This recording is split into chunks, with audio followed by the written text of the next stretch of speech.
Hello and welcome to Not Quite Nerds, episode 7. Can't believe we made it that far. That's crazy. I'm Matt. I'm Luch. And I'm Mallory. Yay, look at that. That was just like all in sequence and on time and everything. Yeah, that's like time for charm, guys. We spent 4 hours practicing it before we started. It'll never happen again. Never again. On this week's show, we're going to catch up with Mallory and Mal's Marvel Madness. We are going to talk about some horror movies, or more so, where does horror get grouped in with nerddom? And Luch has a staff pick for us as we pick this back up. You guys are going to be really impressed with me. Okay. I have the spreadsheet up and ready to go. I have finished 41. Wait, do we start? Are we starting? Yeah, we'll just go with it. Okay.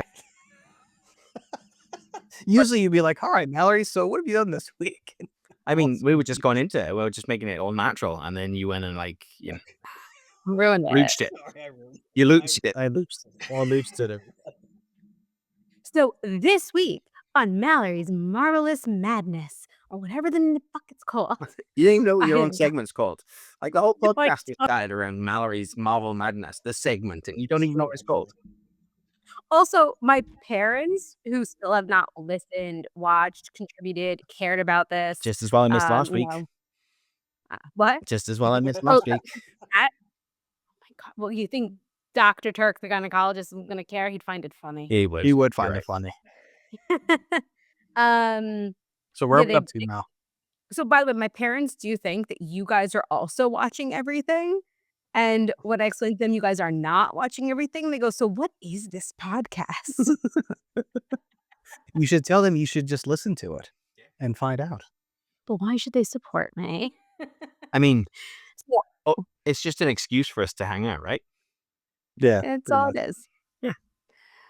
All right. So I finished 41. Okay. Wow. Okay. So let's recap for our listening audience and visual audience. Which don't include my family. You could do not include Mallory's just use the word audience, Luch, and that covers both like listening and visual. There we go. There we go. That's probably better, isn't it? So finished Jessica Jones season 1. Yeah. And then I watched episodes 11 through 19 of Agents of S.H.I.E.L.D. season 2. Okay. And then I watched Age of Ultron. And then I finished Agents of S.H.I.E.L.D. season 2. Wow.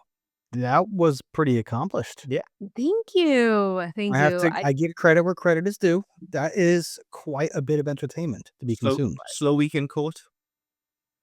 No. Oh, a bad week in court then. A bad week for your clients because you've been so busy watching Marvel films. No, it just gets me out of the court mindset to like put me back in, if that makes sense. Because if you focus too much to get ready for the day, you're gonna be overly focused, and then you're not natural. So it's just a good way to escape before I have to be a real person. I cannot wait for you to get the Daredevil season 2 for some of the court scenes in that. I think that's going to be a segment for Mallory's review of that courtroom stuff.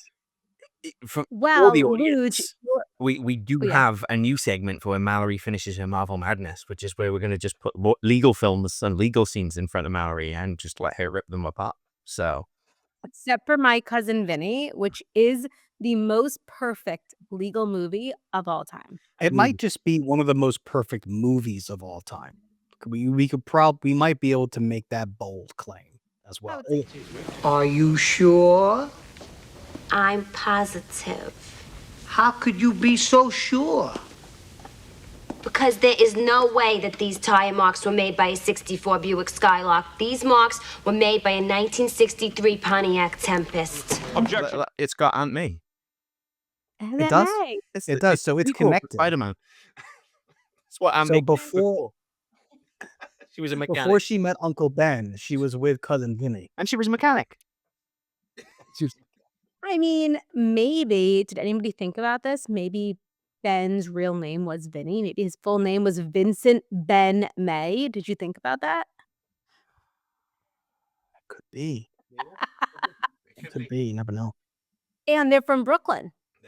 They are I from know Brooklyn. I know Spider-Man's from Queens, but He's it's from not that far of Queens. a move. They could have moved to Queens when they had to adopt Peter Parker. More family oriented, Maybe. priced Right. out, right? Gentrification ruined it for everybody. You luck.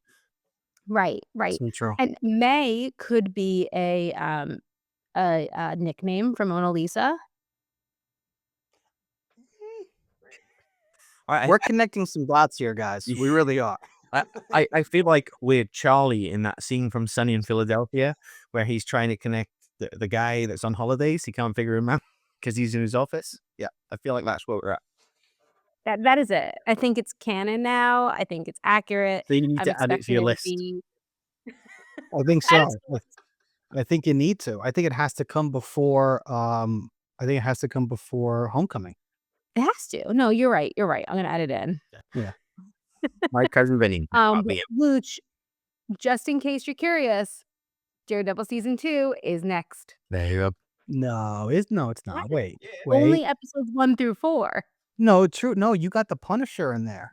No, not yet. No, Punish. 2004, the movie, The Punisher Oh. with Thomas Jane. Oh, I did not add that in. I didn't listen to you. Well, it's in my spreadsheet. Well, it's not on my list. But it's probably It good to should fit a be. movie in there. That's what I'm saying. You can just hang I on wanted to to that fit a movie in between all the shows. Okay, but it's only 2 seasons before the next movie. Only 2 seasons. It's only 26 hours of TV before the next movie. Yeah, you have Daredevil season 2 and Luke Cage season 1 before your next movie is Ant-Man. I mean, that's quite a bit. You should throw a movie in there, and I think it should be the 2004 Punisher with Thomas Jane. I don't like when you bully me. I mean, that's what we were literally talking about this before you came on, and we were like, "This is Yeah. what podcast is." We get together and It's bully just Mallory bullying Mallory. every week.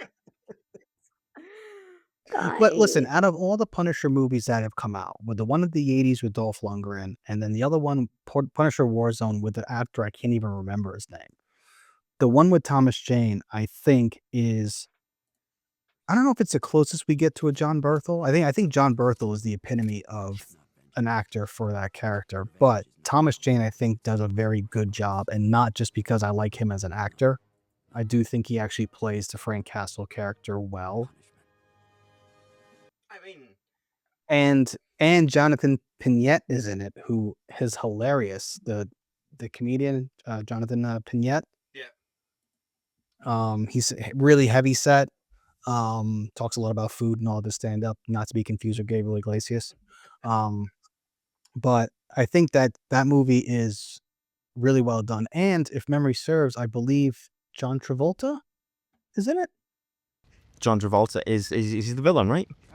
Yes, he's the villain. um, And he's he's always so good at villains, but I think he does a good job. I don't know. I think it's worth it now. Just so we're clear, it's Ray Stevenson who is the other Punisher. The Punisher Warzone. Okay. Yep. And he is Balin Skull in Ahsoka. Yes, he is.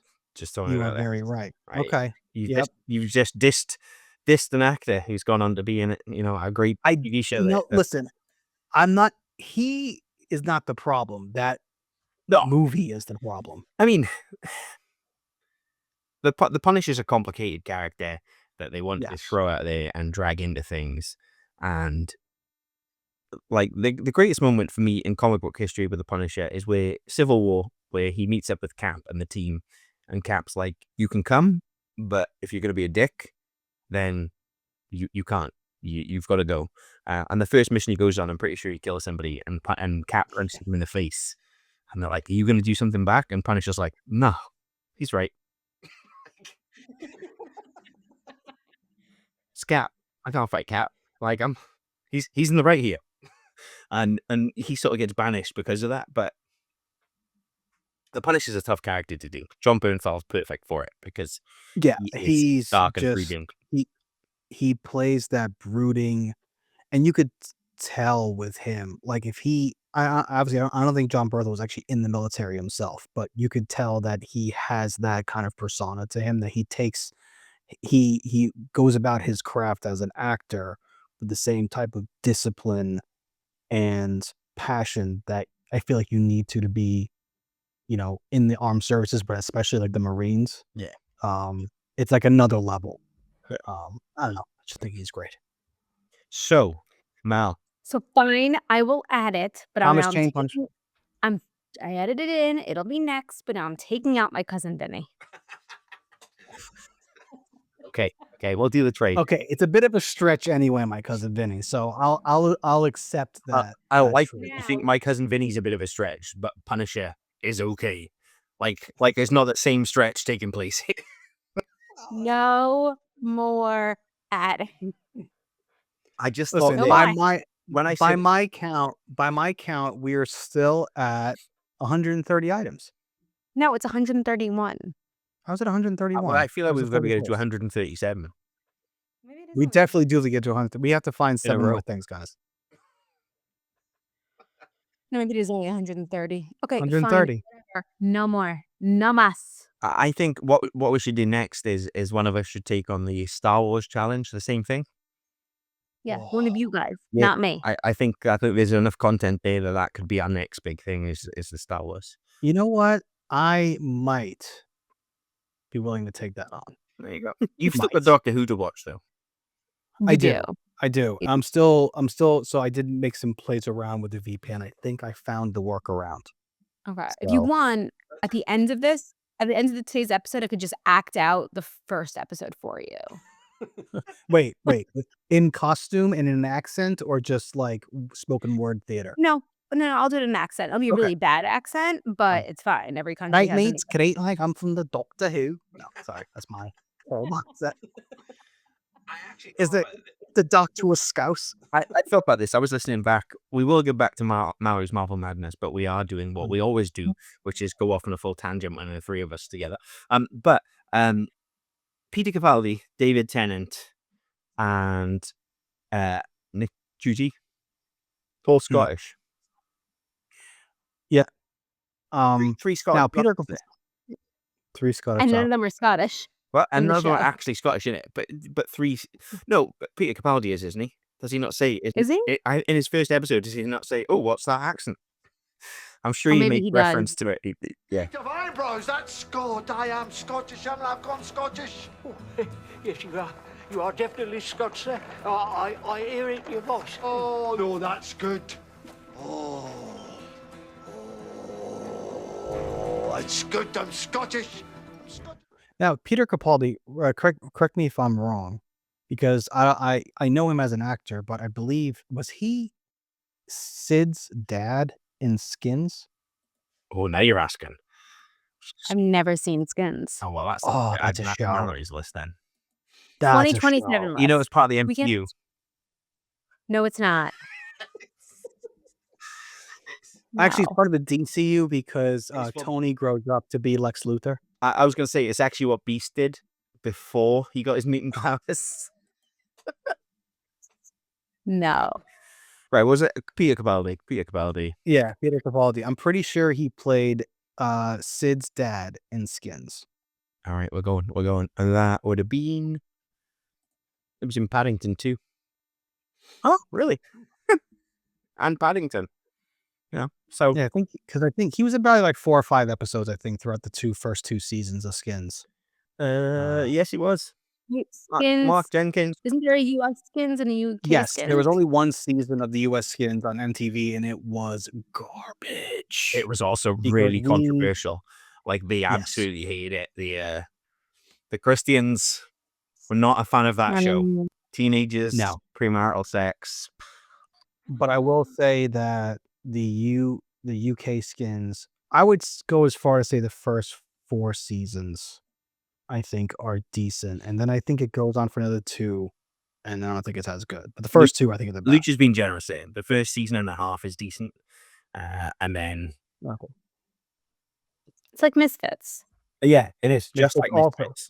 first 2 seasons are good, and then it's just not. Yeah. Okay, Mallory's Marvel Madness. You have what? Can I talk about me now? Let's talk about me. I left work early for this. Okay, talk. Okay, Jessica so finish Jessica Jones. so sad they killed David Tennant, but I get it. I understand why they have to kill Kilgrave. But I thought that now that it was predictable, but I can't believe that's how he died. And okay, and Matt's giving me a look like, oh, maybe he does come back in the next season. I don't know. I haven't ever watched it, and that'd be nice. More David Tennant all the time. But I just feel like it was a quick death that I wouldn't have thought would have happened to Kilgrave. Yeah. I mean, so in the comic book, Kilgrave dies and doesn't die, and there's multiple things, but there's the Purple Children, which is a great arc. Daredevil's involved with that. And spoiler alert, in the comic books, Daredevil uses the Purple Children, who are the sons and daughters of Kilgrave, to wipe everybody's memory of knowing that Matt Murdock is Daredevil. Oh, so he pulls a Goes full Spider-Man pulls with a- it. yeah, he goes full Spider-Man with it. Okay, Yeah. interesting. Also, Now, yeah, Matt Smith does the same thing. See, there you go. I've not got a Matt Smith Yeah, stock yet. Still on Tennant. I had heard of the Purple Children, but I never read the arc. Yeah. Now Good was that in a Jones book, or was that No, like it's a just a Daredevil book. crossover? It was a Daredevil book. Okay, gotcha. So speaking of Daredevil and Jessica Jones, what I really enjoyed was Rosario Dawson. Yeah, White Nurse. Like- That's someone that we didn't talk about when we talked about. I mean, obviously she plays the same character, but like how necessary the night nurse is Yeah. She's throughout all of it. She becomes Coulson. She's Coulson for the Essentially, Defender. yeah, she's like the Netflix version of Coulson. I was That's gonna say, like, and obviously you guys are already kind of telling me, and I was gonna say, don't tell me, but it's fine. But I'm assuming she comes back and connects people because, like, obviously she's met Luke Cage, she's met Jessica Jones, she wants to bone Matt Murdock, and so I'm assuming she brings everybody together. Yeah, I mean, in the comic books, Night Nurse effectively is less of that type of character. It's a place that villains and superheroes go to get patched up, and there's like this unwritten rule that nobody fights in the it's Night like Nurse. neutral ground. It's like Switzerland. Yeah, Yeah. It's Switzerland, and it's this idea that supervillains and superheroes can't just go to a GP or drop themselves into A&E when they need patched up. So that's who she is. But certainly she's got a bigger role, I think, in the comic books or in the movies. Yeah, and Sure. in the Netflix show, she acts as kind of like this connecting force between the various different vigilante heroes. And in some seasons she plays a more prominent role, in other seasons and other characters she plays a less prominent role, but she pretty much always pops up in some vicinity because these people got to get patched up by somebody, and they can't go to Metro General, so they call Claire. I also love that obviously Hell's Kitchen's a real place. Their addresses are real places, but there is no hospital named Metro General. I mean, you've got to limit what's going to happen here, haven't you? It's okay to send fans to somebody's random doorway so they can take a picture, but when they start showing up at the hospital to take pictures, start. Yeah. Columbia Medical Center, I don't think would like that too much. Neither would NYU Hospital. No, but we all know that they wouldn't be at any of those. They would have been at some New York City hospital, probably Bellevue. Yes, probably Bellevue. The only hospital with a mental health courtroom in it. Mm-hmm. Okay, so Jessica Jones. All right. Great. Looking forward to season 2, which is not until a while. Yeah, you got a bit. You got a bit until 72. Yeah, because you got a while. you get the whole Defenders, before season 2 of Jessica Jones. Yeah. Yes. Defenders is number 57. Which means you get a Luke Cage and Iron Fist first. Yeah. Mm-hmm. Yep. So I also enjoyed this watch of Jessica Jones more than I remembered watching it for the first time. So again, I thought it was still like a little slow in the beginning, but I enjoyed. So what would you rate Jessica Jones season 1? I'm gonna rate it a 7. I think it drops a little bit because of like the lack of bingeability. But I agree. we talked last week about, having those hard conversations and those dark themes. I think it was important for this show and for her. Still couldn't binge. And then I went into Agents of S.H.I.E.L.D. season 2. It was broken up to before and after Ultron. And what I really enjoyed that they did was they kept talking about what was going to happen in Ultron before it happened. And you didn't know it until you saw the movie. So at one point, Hydra is experimenting on Inhumans, and one of like the doctors is like, "Oh, no one survived past this phase except for the twins." So obviously you're talking about Wanda and what is it, Piotr? Um, yeah, the twins.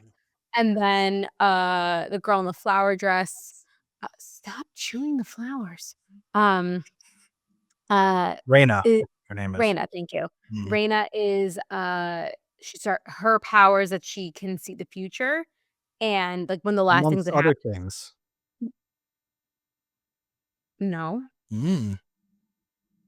She changes more than anybody else. she's dead. Well, I know, but Oh, before you mean that, she physically? changes a lot physically.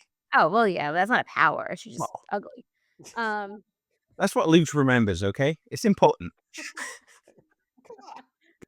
So, one of the last things that happens before, like, at the last episode before it goes to Age of Ultron is she foresees these metal men and they're coming out and they're going to destroy the world. So again, foreshadowing, Ultron. And at the end of the end of this, like that episode arc before Ultron, everyone's all pissed off at Coulson because he's hiding what's called the Theta Project, which we later find out was actually Fury's helicarrier, which, as we know, comes the same day in Ultron. But what I did not like, and it makes me really angry, and I'm still angry about it, is there was a coup against Coulson because they didn't like that Fury gave him the toolbox and just a bunch of like boys with their panties in a bunch. I mean, there's one girl, but I don't care. She's a little boy. Their panties in a bunch because they just don't like Coulson with his alien blood. Nah, nah, nah. Kree. It's Kree blood. Yeah. So I don't care. I think they also kind of looked at it from, a way that we can, even if we want to get a little political, having one person having too much power. Fury as the director of, Shield, for lack of a better term, with the exception of like the World Council, had like autonomy to kind of run Shield however the hell he wanted. I think the idea behind that kind of council, those people who didn't want Coulson to have that power, was that too much power under one person could be problematic, and they wanted to kind of share that. But I also think, yeah, you're right. It was part of the fact that they didn't know how much of Coulson was still Coulson, with all that surgery that he had, and obviously the Kree blood, and I look forward to a couple of seasons from now when we talk about the next director of Shield, who I Mhm. think was a great character, who I think we meet in season 2. I thought, or maybe Mi- season 3. I don't remember who it is, so I don't remember. Yeah, I I might be. love that you're Might talking about Agents of S.H.I.E.L.D. season 2. I'm like, oh, I must have stopped watching way earlier than I thought I did. Yeah, it might be. It might be season 3 that you meet the character that eventually takes over the mantle of director from Coulson. I mean, I also like forgot about the Mhm. coup, and what I really hated about it is because like when they come back, for the end of the season, when after Ultron, because that's kind of what Coulson said. He said that Fury had the World Council. He really wasn't ruling alone. He's like, so he goes, "Why don't you guys be my council?" The people who had like tried to take it from him, and every decision they made was based on fear, not fact. Whereas Coulson always had a good head about him, and always try to make decisions based on fact and what you know, and not fear. And that made me really angry, I mean, especially in the wake of like Hydra. not to get political about this, but I know, but like, it's the way we do it though. Is you're right, and I think what's always funny about these things is people will watch it and be like, I totally think the Coulson's right here. and then they'll go to the voting booths and vote for the opposite. I know. Listen, that's when life imitates art or art imitates life, depending Or upon doesn't, which as way the you as look the at it. case Or is. doesn't. Yeah. Yeah. But it's always one of those things. It always tickles me, and we see it where characters are loved for different reasons. You know, we were talking about the Punisher. You know, John Bernthal came out when police forces started wearing Punisher badges and patches, and he was like, "That's not okay. No, don't do that. That's Yeah, don't do that. he's anti-authority." Like, that's Yeah.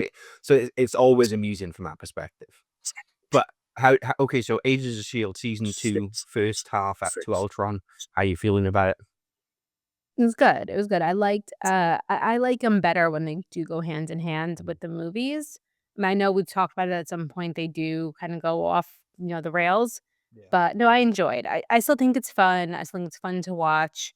I mean, I just get really invested and angry with fake characters. So that just gives me some agita, but still would recommend. I think it's about now, is it not, that they go off?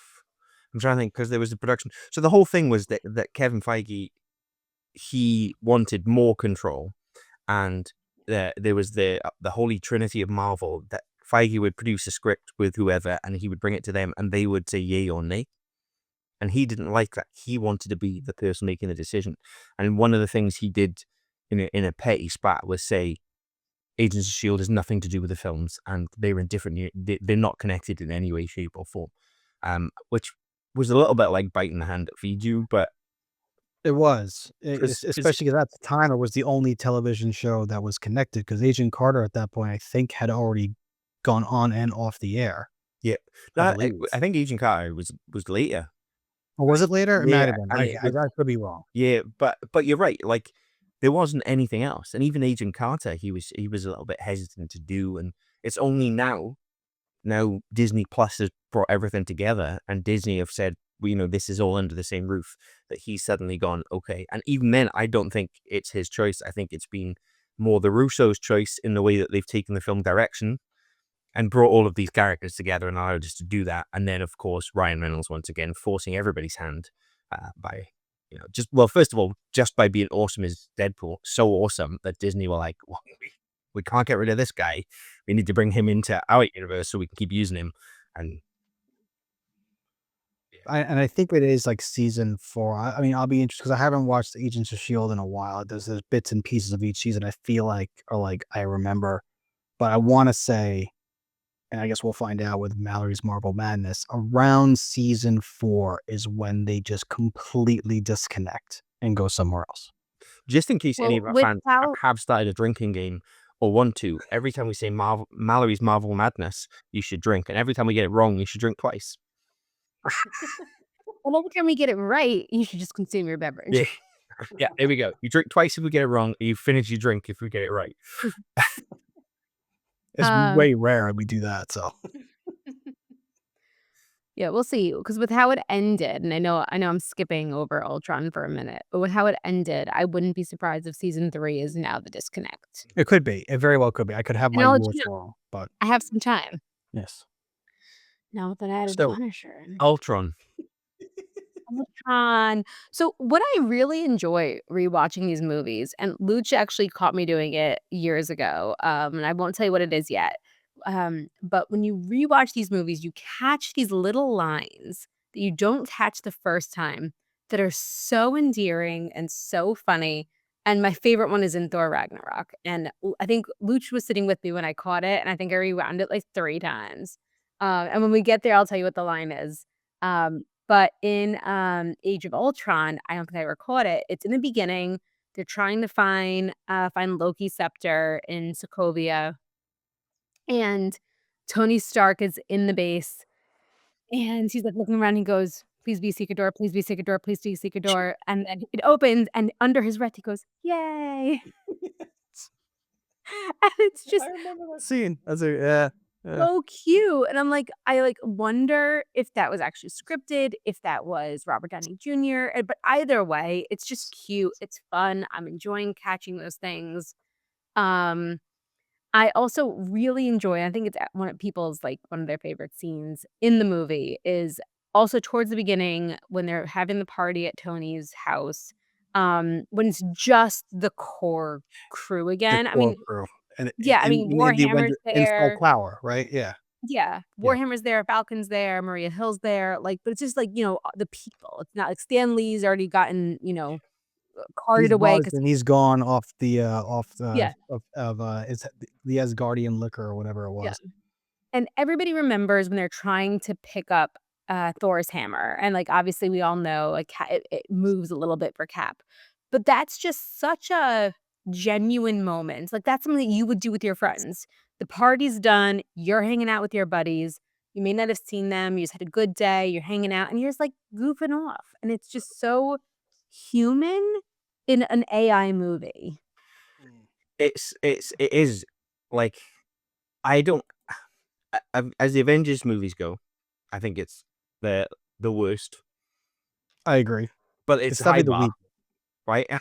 Yeah. It's a really really high bar, Well, but there's moments in it that I absolutely love, and some of the most important moments for me in the whole MCU. Like for me, it's the Hawkeye Wanda conversation oh, Mhm. Yeah. amazing. where he's just like, "You'll have your moment."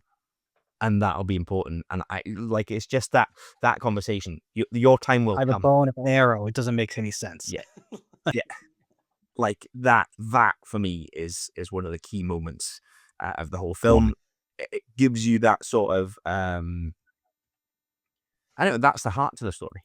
And Yeah. actually, it is he is the heart of this movie, which is great because he talks about being so excited to play Hawkeye, and then he gets the script for the first one, and he's like, there's so many outtakes of him just going, I could just die here, or just dropping dead because he hated what they did with the character. They're like, you made me a bad guy, and I want to be a bad guy. I want to be a good guy. I want to be Hawkeye. Like this is why I wanted this role, and in Age of Ultron, he gets to do that. Yeah, he was great. But something that I think that they didn't do well in this movie, I mean, obviously, we agree, in terms of where it sits with the other Avengers movies.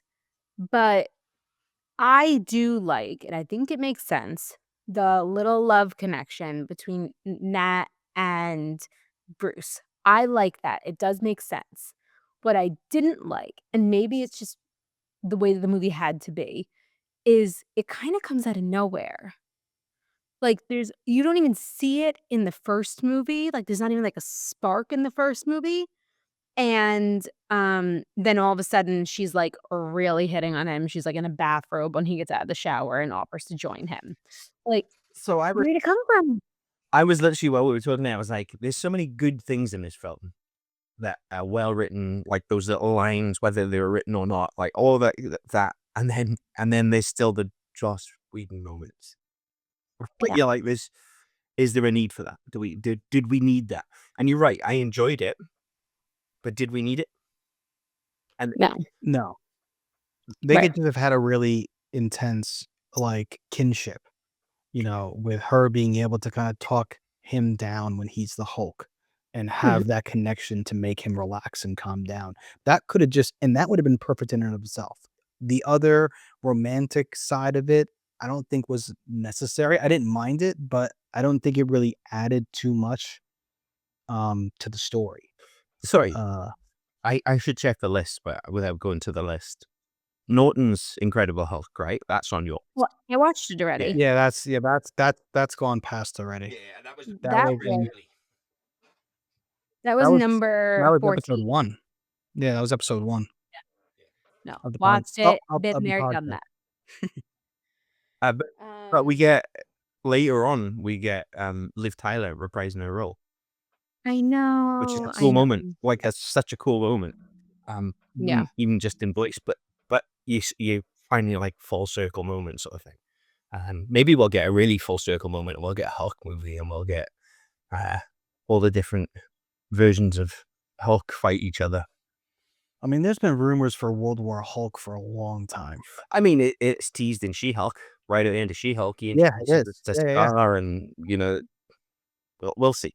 We'll see where You they got the take it. Maestro in there. You could have obviously Red Hulk. I mean, they I don't know if there's rights issues, but they totally could do it. Yeah. Well, there's not anymore. They own the rights to those. They did not. Yeah, Okay. so all the Universal stuff came back. The only thing Good. that's not back now is the Spider-Man. universe. Got it. That's still obviously under Sony's control. So another thing I forgot, well, I forgot, but like I jogged the memory. We spoke weeks ago about actors and actresses that have multiple roles. Linda Cardinelli, Linda who plays Cardellini, yeah. Hawkeye's wife, Mhm. also voiced one of the lab experiments in Guardians 3. Oh, there we go. Oh, that's right. Was Yeah. she the rabbit? Yeah, I think so. She was. She was Rocket's friend, the rabbit. Yeah, yeah, Yeah. yeah. So, but she's great. She can also do no wrong. But it's funny because I do enjoy Age of Ultron. I think it's a little too long. And I think when you compare it to the other Avengers movies, Yeah, it's High bar, like we 2 said, hours. it's such a high It is a bar high when you bar. think about it. I mean, Ultron is 2 hours and 21 minutes. I Yeah. mean, it probably could shed 21 minutes, and I don't think much of the movie would change too much. right. What I really enjoyed, and then think about it until like now that I'm rewatching everything all over again, is that the movie kind of starts in the middle of a story. Yeah. Like it's every other movie, you're kind of, you're getting people together or you're being introduced while you're going. And the movie starts off, they're already like in the middle of like, the fight. Yeah. Um, so, Which and is it kind cool, of kept the because we Yeah. know the characters, and how do you say, okay, these characters have now progressed on and know how to work as a team better than going, boom, you're in it. Yeah, you see them and they're just doing they're each playing to to their strengths. Yeah. You know, Captain America's riding a motorcycle, throwing his shield around. Hulk is smashing everything. Tony's flying around doing surveillance and doing techie stuff. I mean, they're just And- right in the middle of a skirmish. The kinda. team banter is there. Yeah, You like they're all that? talking to each other. Is this the one where Tony makes fun of Cap for not swearing? Yeah, for saying language. Oh, language. Yeah, that's right. Yeah. Language. And that's another, like, do we think that was in the script? Or do you think that, like, Chris Evans just kinda said it and then they, like, went with it? No, I feel like that's a Josh Whedon line. I feel like, yeah, I think that was a written line. I think it's just delivered brilliantly by Chris Evans. So good. So good. I also enjoyed him telling, I'm blanking, who plays Falcon? Falcon, whatever, about how he's looking for a place in Brooklyn, he can't afford anything. Anthony Like, Mackie / playing Sam Wilson. Yep. yeah, like, yep, no, you can't afford anything in Brooklyn now. If you still had your parents' old house, which actually shouldn't have been sold anyway, but whatever, that'd be worth a fortune right now. Well, But- that's a conversation for you and your parents. But it's not like it's the podcast anyway, so it doesn't matter. Yeah. And they sold their place in Brooklyn ages ago. Mm. Okay, so Age of Ultron, I'm gonna give a 6. I mean, still it a is a good high movie. bar. I was gonna ask. So wait, what did you give Agents of Shield? What did I give? Did I rate them? You did I not didn't know. rate season 2 yet. I'm gonna give season 2. I'll lump the whole season in together because I think Right, it's right. hard to break it up. Yep. I'm gonna give the whole season a 6.5. 6.5? Okay. And that's gonna be because I really enjoyed the the interplay between that and Ultron. So you gave Agents of Shield a higher score than Ultron. Yeah, and it's because I feel I had a lot more fun watching Agents of Shield because I think if it was a little shorter, I think it would have been a little better. Mhm. And I'm also not comparing it like to each other, if that makes It's sense. interesting because, like, this is the whole point of this exercise, is to have these moments to reflect, right? And I to know. go back and think, where do we put these things? How do we categorize these things? And it's something that we've had conversations about for a long time, whether it be the Marvel Universe or the films of Kevin Smith or, so many other things. We talk about these things. And that this is, for me, is that cool moment where we get a chance to reflect and go, actually, you've just scored that lower than what you've scored. Mm. In I fact, you actually scored it think lower that- than I the think- Daredevil movie. You did actually, because you scored Did it at 7. You scored Daredevil as a 7. Well, to be But fair, I Ben was Affleck. thinking about calling it a 7, and then I was like, I feel like I call everything a 7. Yeah, seven's become your 2.5 out of 5, right? Yeah, like the man. Yeah. I mean, we only started the rating section at number 32. So we did not rate the previous 31 items. So We're we not should go back starting now. through at some We should go point, back and but, rate those. you know. I mean, I also think, I mean, maybe it's not fair because I don't think I'm also rating Age of Ultron in a bubble. I think I'm rating Age of Ultron compared to what I know has already happened and what I know is coming. It's But hard. No, it's hard, because we're how long ago did Age of Ultron come out? I mean, Age of Ultron came out. I don't think I was still living in the UK because the first Avengers movie came out. Max, we saw it at the Odeon. We did. 2015. 2015. Just So 10 yeah, years old. 2015. So we're talking about a movie that is 10 years old. Sure. So maybe 10 years ago, you might have rated it significantly higher, especially considering nothing else had come out afterwards. So you don't know. Yeah. But that's the whole, like Max said, the whole point is to reflect. And now we have a plethora of. I mean, it was pieces so of long ago thing. that Tony Stark was Iron Man, and he's Yeah, right. Now he's Dr. Doom. Also, that the ends of Ultron, which again, you don't know it when you're watching it, but you know it when you're rewatching it. It is the last time that Tony and Cap are like good friends.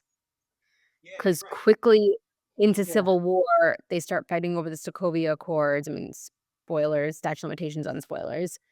But I mean, they are just buddies. And I should have written it down, but Tony's something really nice and endearing to Cap, and it's at the Avengers complex. And the peace offering, which I mean, now I'm jumping ahead of myself, but the peace offering between Tony and Cap is also at the Avengers complex. So, Mhm. I mean, but and then I mean, yeah, but now you're skipping way ahead to Endgame at that point. But I I mean, know. even if you look at the comic books, they've never been friends. They've been respectful of each other and colleagues. They've been colleagues. Yeah, is but what they've I would call never them been colleagues. friends. And it is that idea that you've got the traditionalist versus the futurist. You've got, the way it should be versus technology. You've got the think first, act first, type of scenario taking place there. But yeah, you're right. This is the last time that we see them cordial. Yeah. Until we have to see the universe right at the end of the Thanos fight, because I feel like they're good. At the end. The end. Yeah. Oh, I've also made a new decision. Okay. Jumping ahead again. So we're gonna end up playing a game of did it make Mallory cry? And I'll give you guys a list of things, and you have to tell me if it made me cry or not. How The many answer is options yes. do we have? It's gonna be yes or no. It's Oh, yes. I'm yes or saying, no. I'll tell Okay. you something, and you're gonna say yes or no. Yes. Okay. Yes. I like this. This is gonna be a fun game. Did Our a audience snowflake should did a snowflake fall from the sky and land on her nose? She cried. No. Did she step all That the way at the no. door? She cried. No. That type of stuff doesn't make me cry. Did a fictional character do Yeah. something cute? Yes. Because, I mean, this might be a spoiler for the game, but in this most recent collection of things I just watched, something happened that I didn't cry, and I realized and I was like, "Oh, that's weird." So that's why I think we should do the game. I like it. Thank you. Wait, are we playing now? Do we have? No. Oh, okay. Well, I have to create it. I'll Okay. watch a little more, see what doesn't make me cry. Okay. I like it. Also, Luch has probably watched me cry in more movie theaters than anybody else. It's so true. You're right. I didn't think about that, but you're probably right. Because we saw Avengers Endgame together, Yes, and we my roommate and I were like left the theater in hysterics, and he's like, "It's fine." I'm It's like, okay. "No, it's not. It'll be okay. Yeah, they're It'll all be okay. Just mascara everywhere now. as if I wear mascara, Cannot take her anywhere except to Nando's, except to Nando's, Or a cheeky which I Nando's. walked past today. the new The one. new one. It's open. Have you been? No, I've not been.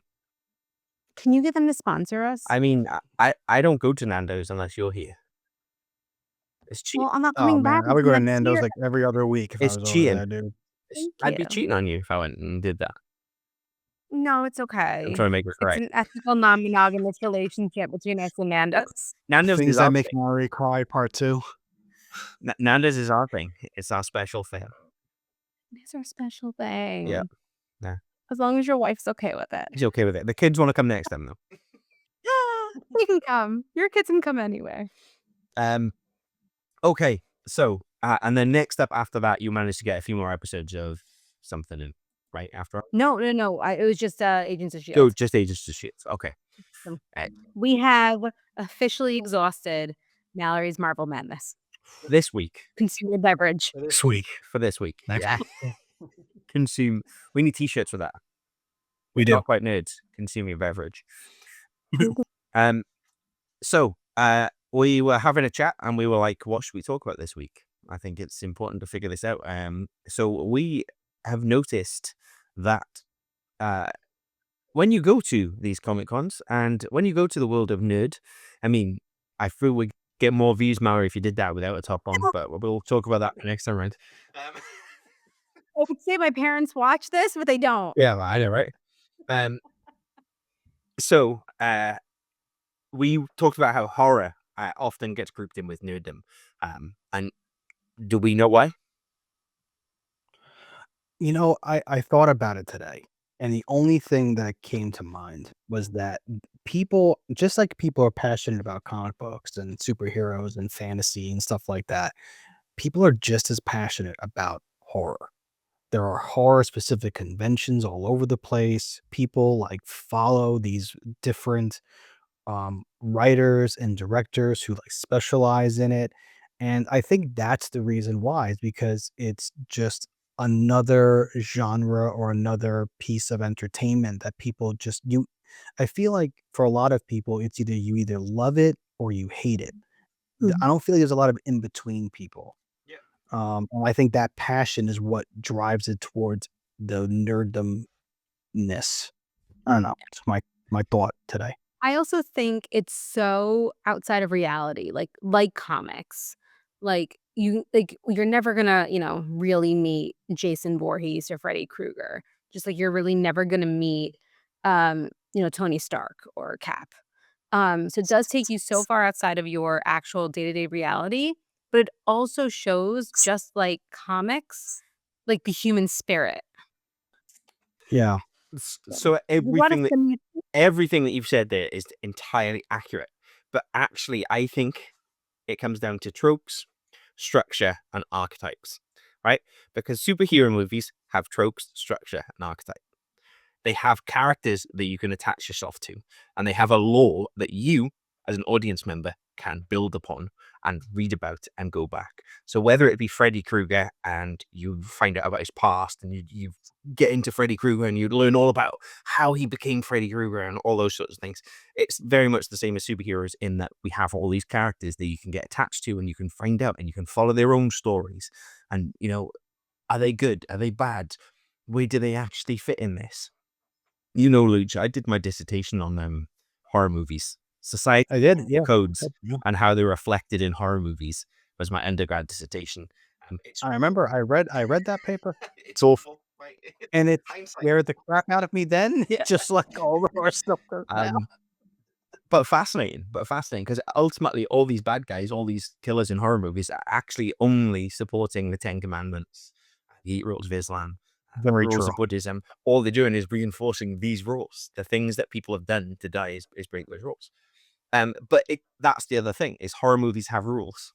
Superhero movies have rules. There's this whole structure and this horror movies. Her familiar just Jump jumped scare. comes into frame. Jump scare. It terrified me. And sci-fi is close to horror. A lot of sci-fi is horror. There's that idea that sci-fi can be, this is how the world's going to go in the right direction, and a lot of sci-fi is, this is where shit goes wrong, and this is why shit's gone wrong.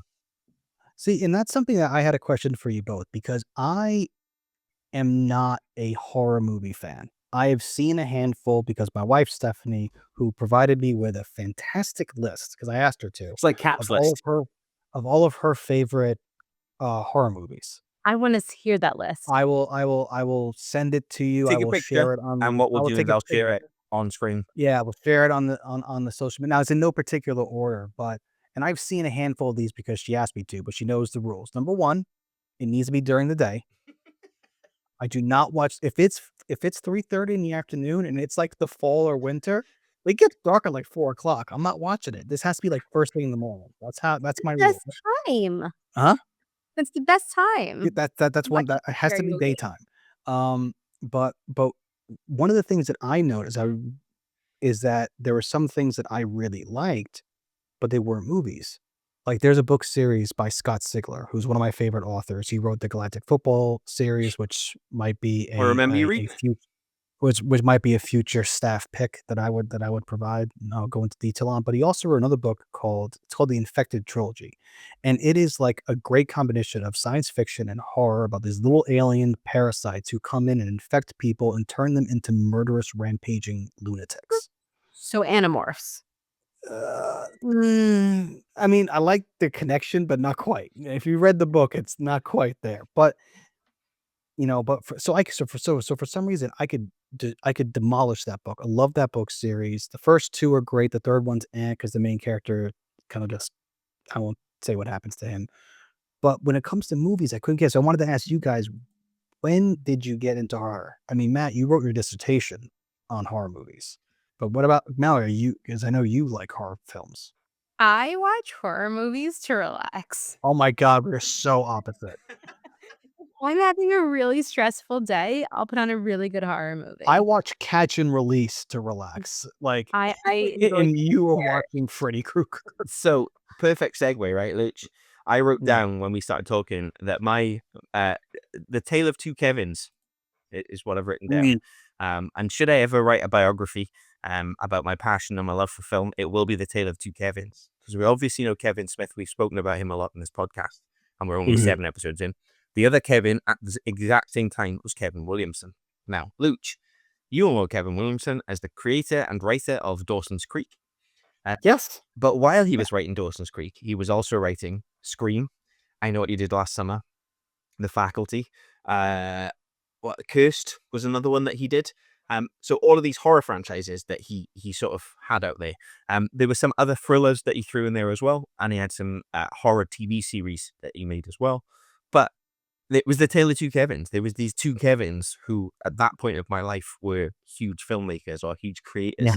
And he was bringing those films. Horror movies for me, so I'm that old that one of my jobs in my past was to work not just a Blockbuster, right there, not just a Blockbuster, but before Blockbuster, I worked at a video shop.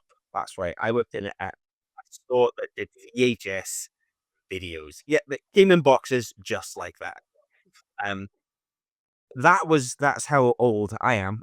I had a very good friend whose mum owned the village video shop, and so we got a chance to rent stuff.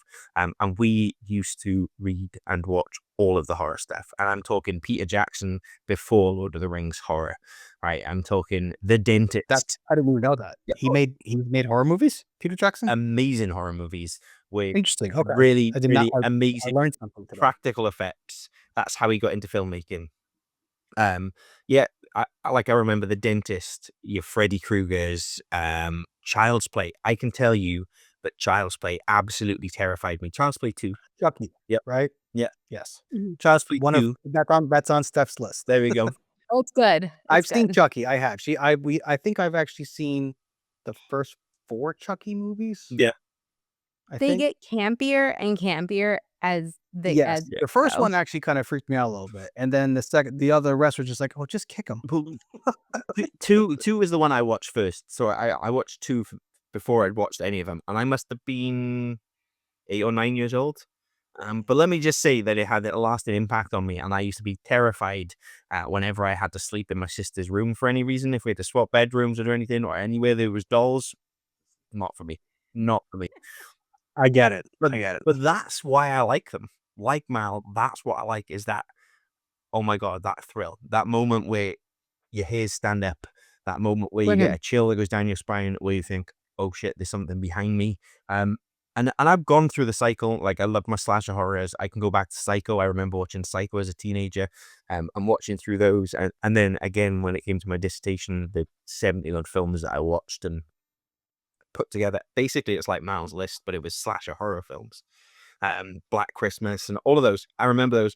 But I also remember when Paranormal Activity came out and Blair Witch. I remember going to the cinema to see Blair Witch. And how amazing the experience that was. My friend Stephen left because he was motion sick. He had to wait outside. Got motion sick from it. Oh, I would have left. I wouldn't have even been there. Yeah. The Sixth No. Sense, even the Sixth Sense. Like I remember. But see, that's one. No, but see, question, because Steph and I are having this conversation. I feel like it was a perfect thing for this. Is that what defines horror? Is because I horror wouldn't. is so huge. Because like I think The Sixth Sense, I enjoyed that movie. I saw that in the theaters with my parents when it first came out. And again, statute of limitations not being there. I remember saying to my father, I think Bruce Willis is a ghost. Like a half hour into the movie, because he never changed his shirt. The whole film, he's wearing the same damn shirt. And I'm like, And we he's a always thought, psychiatrist. Luch had a little bit of the autism. He's just confirmed that as a child, he's wearing the same shirt. M. Night Shyamalan got the whole world except for Luch. Baptism. Everybody else saying, is like, just I saying. think he's a ghost because he Watch always that touches movie red again. He items. wears the same sweatshirt the whole movie. Watch it. He doesn't have another sweatshirt. He doesn't because he's a ghost, and he doesn't only has the clothes that he died in. I like it. Yeah. I like it. Your logic is perfect, you know. And if only we But found it's out not he was a horror. ghost at the end of it, you know, you'd be 100% right. It's not a horror movie. It's a thriller. See, that's It's what I a wanted to suspense ask. thriller. That's a thriller. It's a thriller. Whereas I would argue that it is a thriller, yes, but it also is a horror movie because it comes with jump scares. Yeah. It comes with that music. It comes with those spine-chilling cold moments. So all of those things are present in horror movies and in thrillers. Well, jump scares aren't necessarily present in thrillers, but we do have a few jump scares in this. No, that's very true in The Sixth And Sense. Fester agrees with me. Yeah, Fester Fester thinks- totally agrees. You could tell. Yeah. So Matt, what about you? What got you into it? So I was one of those kids who in the 90s, when I don't know if you remember, but the 90s were a big time for child horror. So at on Snick, which was like the Nick at Night, Yep. essentially, they had Are You Afraid of the Dark? And Goosebumps. no, it had Are You Afraid of the Dark? Okay. And that I used to watch like clockwork every Saturday, and I loved it. At the same time, I was reading the Goosebumps books. And when they did have that limited Goosebumps, which I actually don't think I think that was on, I don't think it was Nick. I think that was it was like WB or something. Yes, Like, it I was. don't It was think yeah. CW, WB, one of those iterations of the same Channel 11 back in the Yeah, day. so I used to watch that. And so like as a child, I got really into horror. I loved the R.L. Stine, like Choose Your Own Adventure. Like I remember being in, I don't know, 4th or 5th grade, and I decided I was going to graduate myself to the Fear Street books. And That was the step up from like the Step Up. Goosebumps, right? Yeah. And I decided I liked the Goosebumps. I was gonna graduate myself. And I don't even remember the name of it, but it was one where they danced on this grave and they played hide and seek in a graveyard, and a ghost followed them home. And that book scared the shit out of me, where I gave it to my mother and made her keep it in her bedroom. And then as soon as like my school let us donate things, I donated that book. I wanted it out of my house. That's so funny. We read different books. As you were saying that, you moved to books. I was like, I remember reading Stephen King and Dean Koontz Mhm. books. And I remember I must have been 13 years old. So for me, I'm going to ask this question. Is Steph a big reader? Steph does read. Yeah, she does. You know, she does read. What- She reads a lot of. She reads a lot of nonfiction though. Was she a reader Mhm. in high school? No, I don't think the biggest, but I know she read like The Shining, I think, and stuff like that.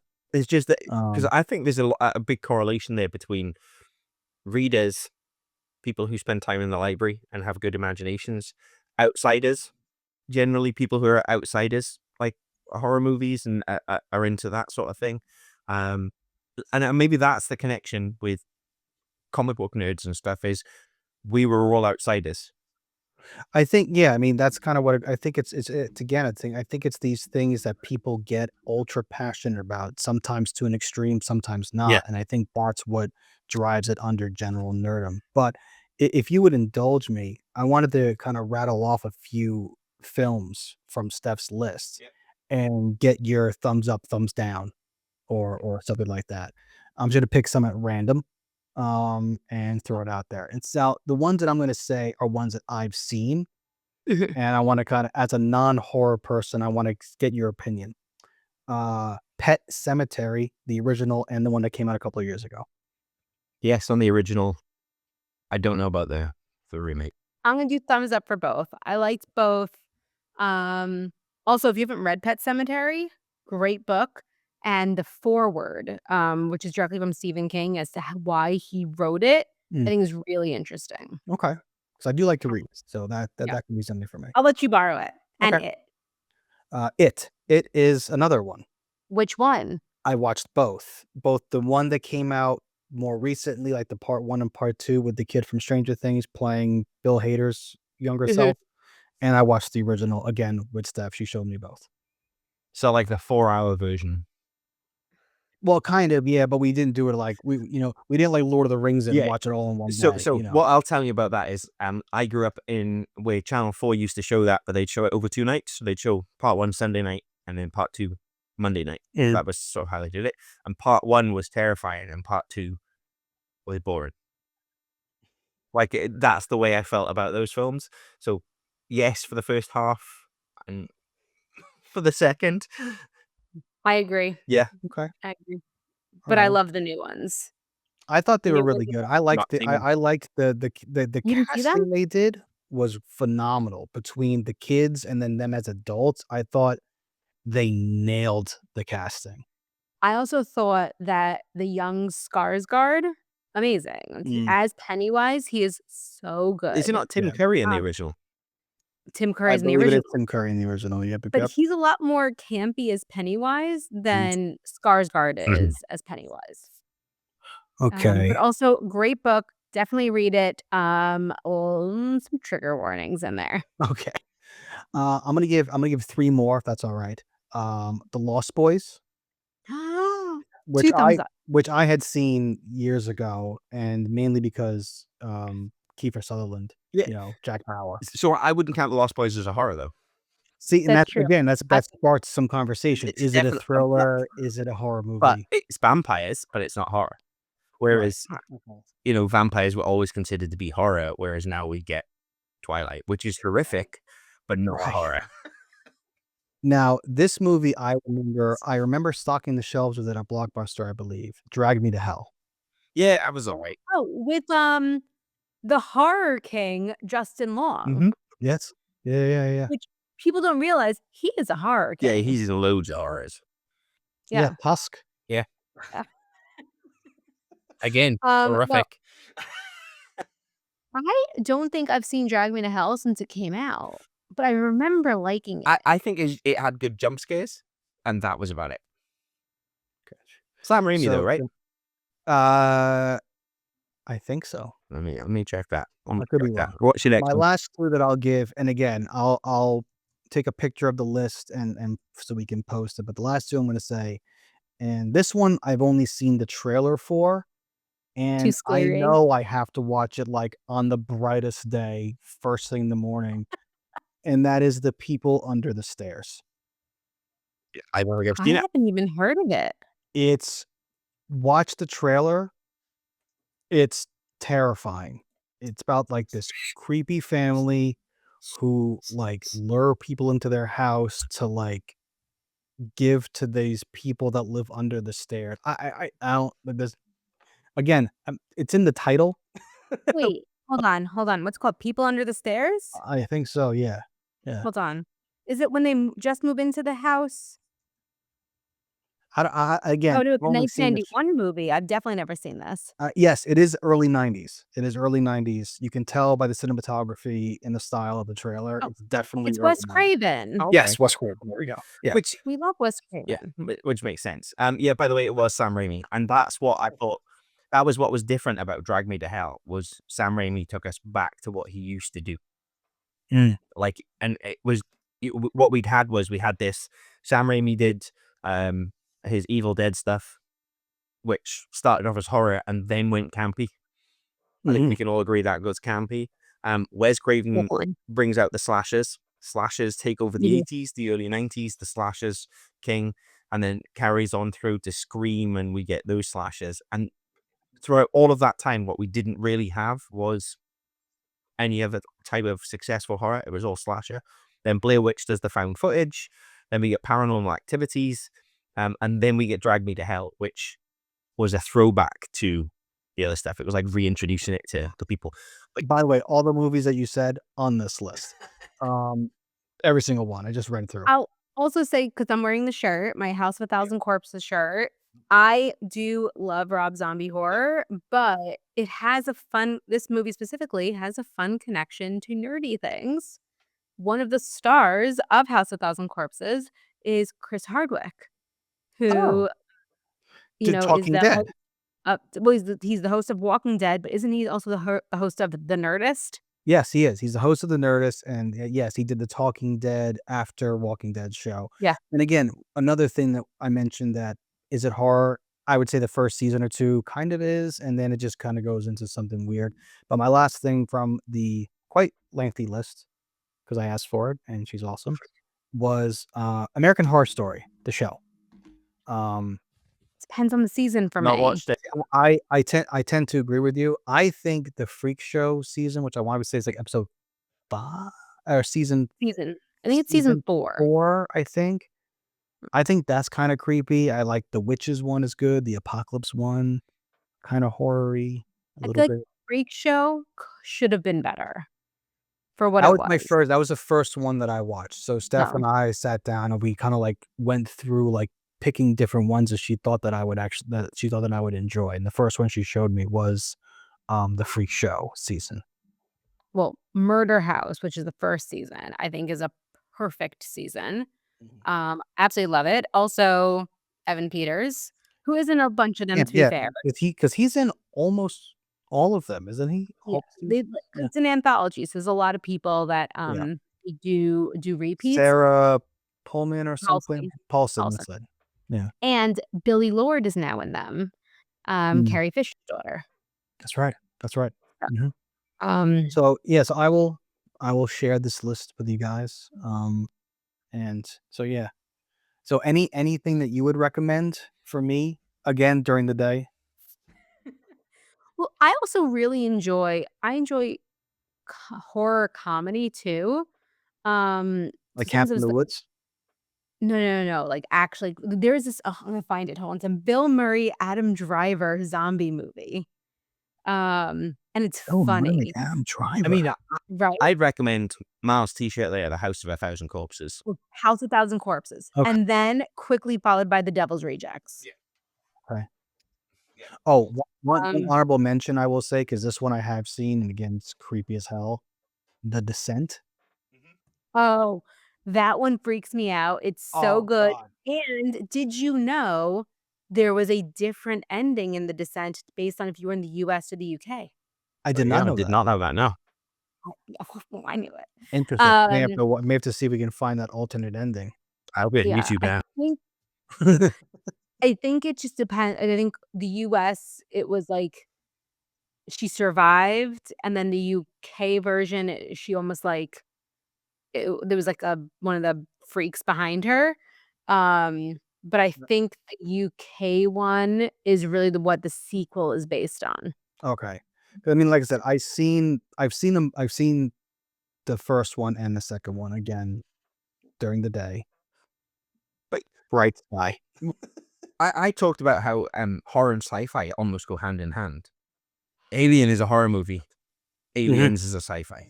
Oh, well, other way around. No, I'd go that way. I'd say Alien's the horror. Yeah, I would say Aliens is a horror. Yeah, I mean, and again, maybe it's because, and like, because Steph's asked me that kind of stuff too, because like I've watched a lot of like science fiction stuff where it's kind of scary and like horror, maybe has a horror element, and maybe it's because I love science fiction that I can kind of like look past the horror aspects of it because I'm in that mindset of like, oh, it's the future or it's this other thing and it's not happening right now. Whereas like something like The Descent, there really could be people in that random mountain somewhere. that are just, you know what I'm saying? Like that could happen.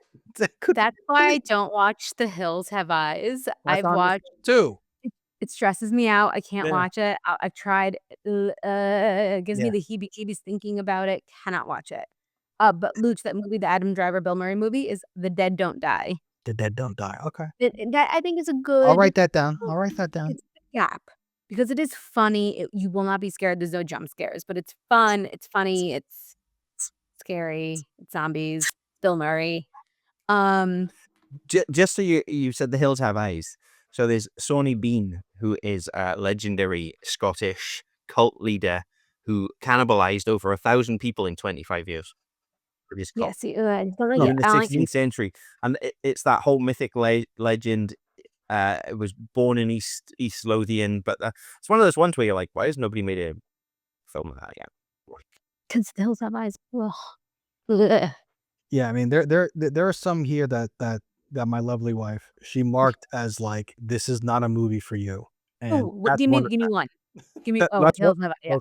The Hills Have There's Eyes. the is one. beginning of it. Luch, have you seen it? No, I haven't. No. Wait, in the beginning of it, one of the people like forces, like one of the bad people, like they're all like inbred post nuclear war. I don't care. I'm gonna spoil it for you because you're never gonna see it.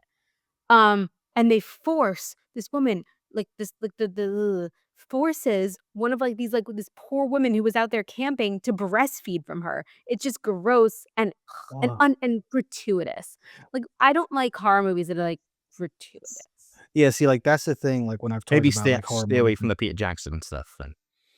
okay, because like when I don't have like the strongest like stomach when it comes to like I'm a guy that like in watching House, when they start doing the surgery, I'm like, not watching it. I cannot sit through and watch someone like get surgery on something. That's fine. I can do that. Yeah, see, I I don't mind can't. the blood, the gore, all of that. I If will it's say, campy, it's one thing, like, yeah, but like, and the other one that she had here was Creep Show Scenes Tales from the Crypt. yeah, that's good. The new ones or the old ones? I think the older ones, I The old think. ones are good. They are redoing them on Shudder, which, by the way, again, talking about this connection between like comics and Comic-Con and nerdy and whatever. I got my so Shudder is the streaming service for horror. I bought my Shudder subscription at Yeah, Comic-Con. I remember the first year. It was 10 years ago, and it would have been 9 years ago now. Yeah. But Shudder were there, and they were launching. It was the whole thing. They were like, I mean, I remember "We did that." Crunchyroll being at NYCC as well for the anime stuff. You- Yeah. So yeah, for a geek. Actually, Matt, I think I was with you when I signed up for Shudder.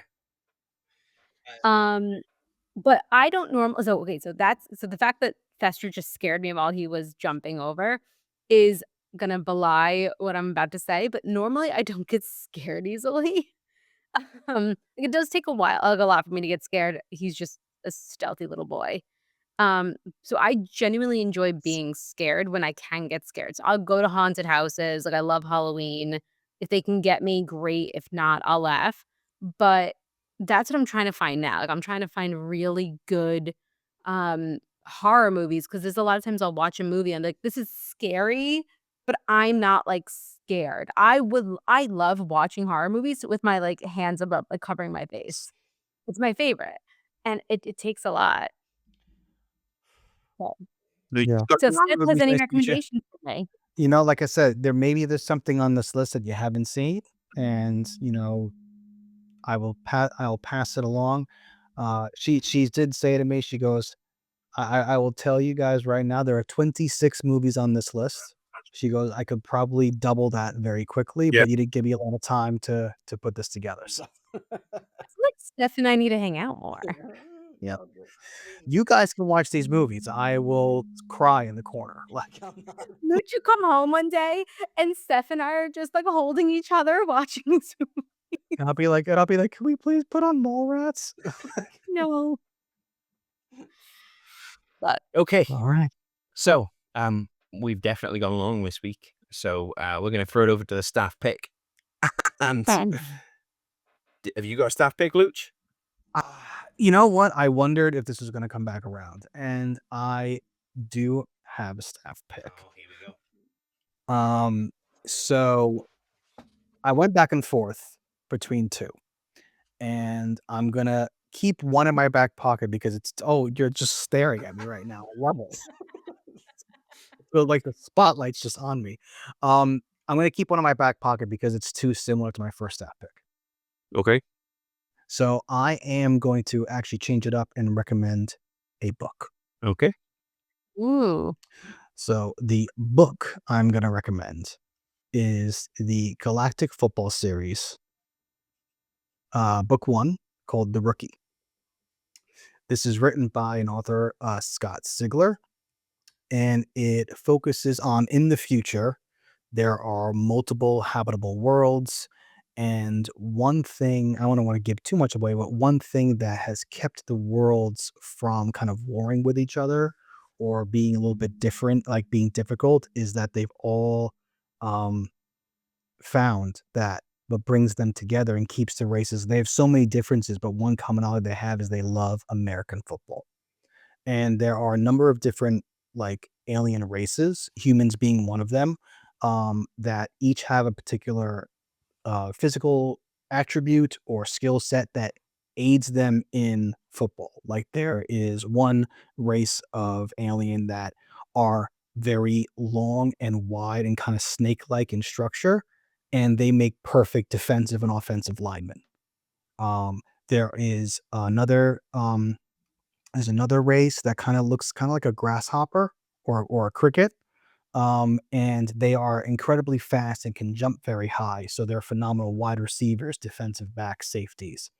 The quarterbacks are usually humanoid, humans or otherwise, and then you have various running backs and etc. And it takes place around one character, Quentin Barnes, who is this enormous human, about 7 feet tall, like 360 pounds. Like people have just grown, like he's ridiculous. And it's about him coming from a quasi racist planet and being drafted to play in this galactic football league where he has to interact with all these different races for the first time in his life as an 18-year-old rookie. And it's like his progression of not just getting better at football, but getting just more tolerant of other people and other beings and other cultures. And it's just his journey. And then the book series is 6 books long. Um, but I do highly recommend the first one. And actually, funny enough, if you don't want to read it, Scott Sigler has put out a podcast, which is free. And every episode is a chapter of all of his Galactic Football books. So if you wanted to not necessarily read it, but you wanted to listen to it for free, you can check out Scott Sigler on various other podcasts. But I want you guys to listen to Not Quite Nerds, and then maybe go listen to Scott. But you can listen to, essentially, I think he's read himself, and he does different voices for different characters and stuff. It's very cool. I believe he's up to, I think, book 3 or book 4 as part of like the free podcast. So yeah, that is my staff pick for this week. All right. It's amazing because what you've described there is sci-fi teaching us how we should be and how we should live more tolerant, accepting lives. It's mental, right? It's crazy how And sci-fi then continues to do. adding football to it. So I am sticking with the sci-fi-ness, as you can tell from And- previous pick being Star Trek. And if sci-fi, and what sci-fi is telling us is if we don't do those tolerant things and be accepting of others, we end up in a horror movie. Yeah, The aliens are gonna come kill us. It's always full circle, everybody. circle. Full There you circle. go. There you go. There you go. All right, we've got our staff pick. We have spent far too long talking about Mallory's Marvel Madness drink. And we had a discussion about horror. Thank you very much for listening. This was Not Quite Nerds, episode 7.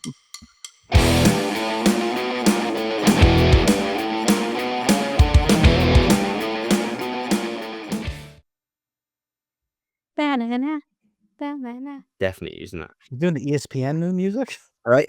No, Not quite nerds. Not quite nerds. Sorry.